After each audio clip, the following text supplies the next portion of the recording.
How high can birds fly?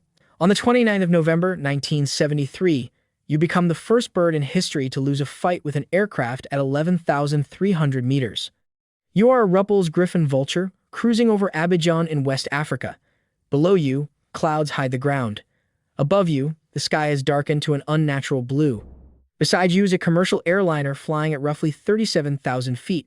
The pilots are not expecting wildlife because wildlife is normally several vertical countries below them. Then you enter an engine. The engine shuts down. The aircraft lands safely. You do not. Investigators recover several feathers and identify your species, turning your final navigation error into the highest confirmed flight ever recorded for a bird. Mount Everest would have been more than 2 kilometers beneath you. You were sharing an altitude with jetliners, where the air is brutally cold, oxygen pressure is only about 1/5 of its sea level value, and a human without supplemental oxygen would very quickly become decorative cargo. So how did you get there?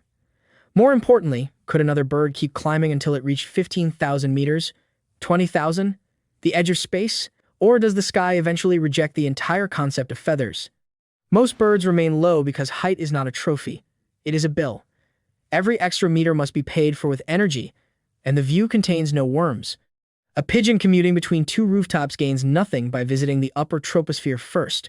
Migrants climb to cross terrain, catch favorable winds, avoid overheating, or travel efficiently. Vultures climb to search enormous areas and ride rising air.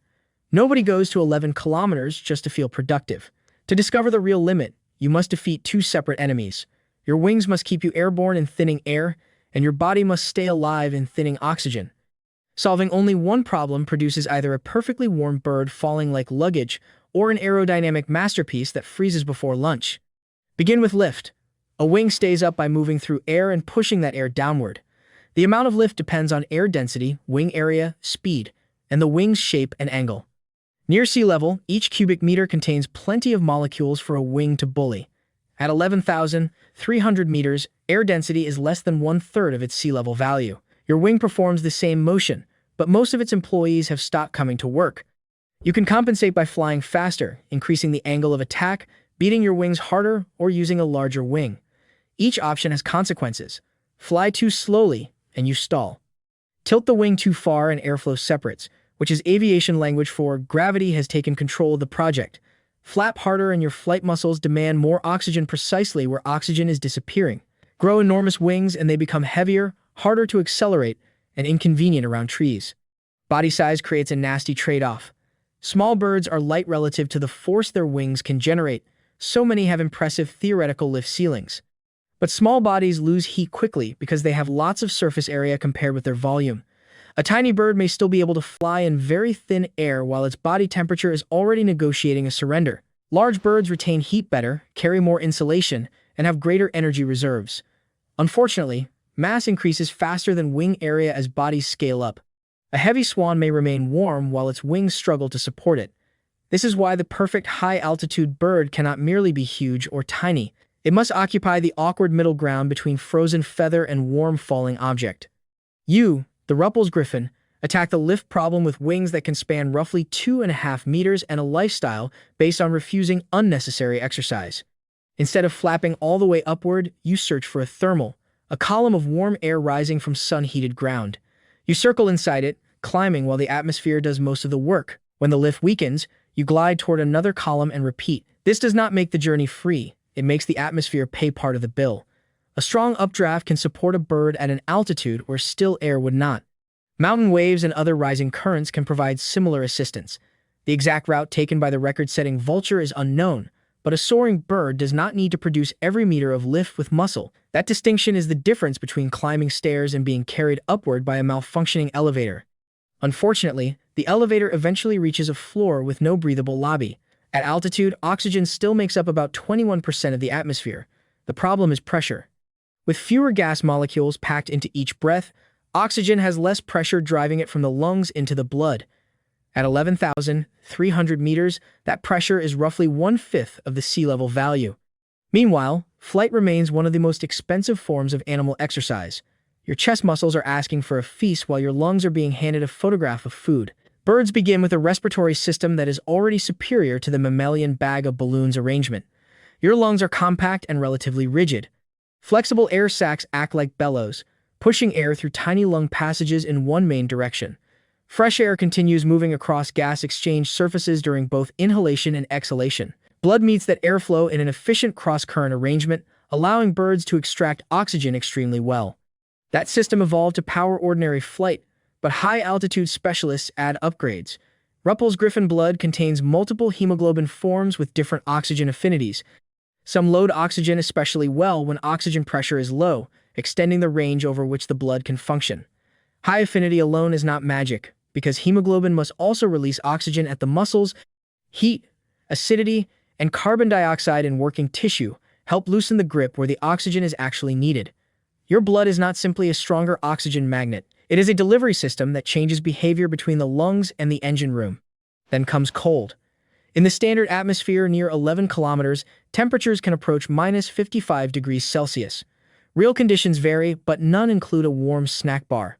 Feathers trap insulating layers of air. A large body loses heat more slowly than a tiny one. And active flight produces metabolic heat. Birds also reduce heat loss through exposed legs using close-running arteries and veins that exchange warmth. Even so, staying warm consumes oxygen, so cold and hypoxia cooperate like two creditors sharing your address. Your body temperature is normally around 40 degrees Celsius. If heat production can no longer match heat loss, muscles cool, power falls, and coordination deteriorates. A wing that technically could create lift becomes irrelevant when the animal operating it is turning into a refrigerated museum exhibit. This is why a bird's maximum altitude is not one clean number. There is a lift ceiling and a physiological ceiling. Whichever one is lower wins. To see the opposite strategy, meet the bar-headed goose. Use rising air and broad soaring wings. The goose uses violence. Twice a year, flocks migrate across the Himalayas between breeding and wintering grounds. They cannot wait for every mountain to become shorter, so they flap through air that would put an unacclimatized human in immediate trouble. The famous story says these geese cruise over the summit of Everest at around 9,000 meters. Tracking data reveals something more intelligent. In one study of 91 geese, 95% of recorded locations were below 5,489 meters. The highest measured points were about 7,290 meters southbound and 6,540 meters northbound. They generally use valleys and passes rather than wasting energy above every summit. Being capable of extreme altitude does not require behaving like an idiot. Bar-headed geese also follow the terrain in a roller coaster pattern. They climb as the land rises, descend when it falls, then climb again.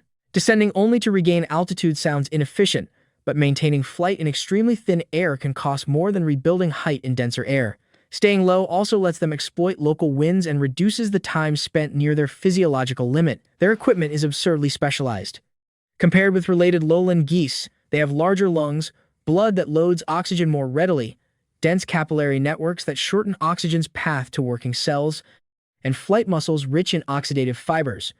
Their mitochondria are positioned closer to the oxygen supply, and their heart can sustain remarkable output in hypoxia.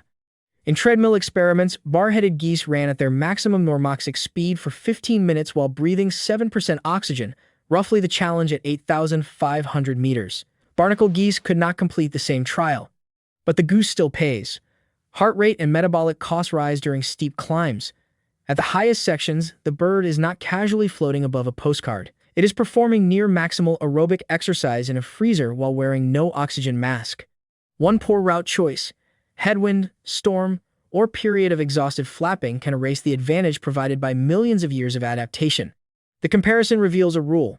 A champion high flyer needs low enough wing loading to remain airborne, enough body mass and feathers to conserve heat, an exceptional oxygen transport system, and a way to avoid paying the full muscular cost of climbing.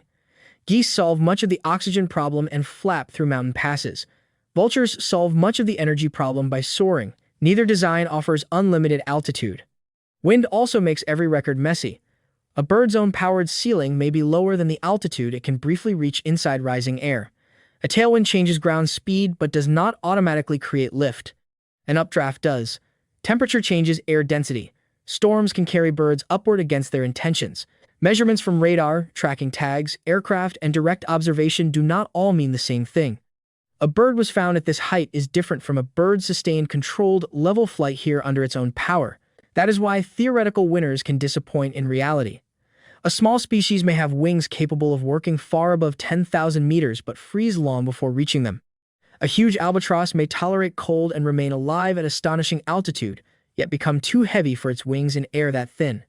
A white stork may look excellent in an equation but have no reason to visit the predicted ceiling. Evolution does not reward unused world records. It rewards arriving alive where food and offspring exist. Could you beat 11,300 meters? Possibly. The aircraft collision proves only that one Ruppell's griffon reached that altitude once.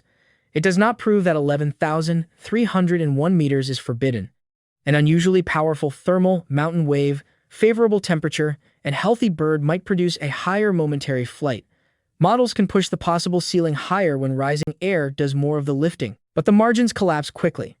Above the cruising height of airliners, pressure continues falling, lift becomes harder to generate, and oxygen delivery approaches failure. Ordinary dry thermals usually dive far below the tropopause. Only rare mountain waves or deep convective updrafts can keep providing strong lift that high, and deep convection is hardly a safe elevator. The free ride disappears just as your wings and metabolism need it most. Climbing higher becomes a competition between three failing systems: the air beneath the wings, the oxygen entering the blood, and the heat remaining inside the body. At 15,000 meters, atmospheric pressure is only about 1/8 of sea level.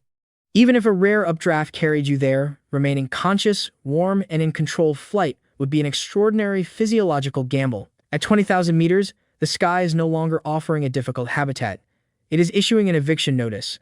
So how high can birds fly?